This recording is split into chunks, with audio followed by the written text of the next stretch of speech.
All right, let's begin our hands-on for unit testing in testing strategy. So first we'll be requiring one repo. I'll go to repo and here let's initialize one repo.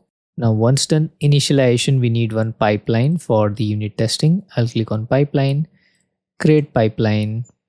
Then I'll go to Azure repos git because we just created one repo, right? So let's choose this. We'll be using starter pipeline. And now we need to write the code in the Azure pipelines.yaml. I have the code handy. I'll copy this. I'll delete everything and paste here. I'll click on save and run. Let's click on save and run. So this is a basic pipeline where any changes done will trigger a unit testing pipeline.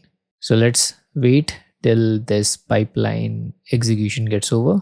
All right, looks like our pipeline run is successful. We can see one job completed. So that's what concludes the unit testing. I hope you found this tutorial helpful. Let's meet in our next lecture.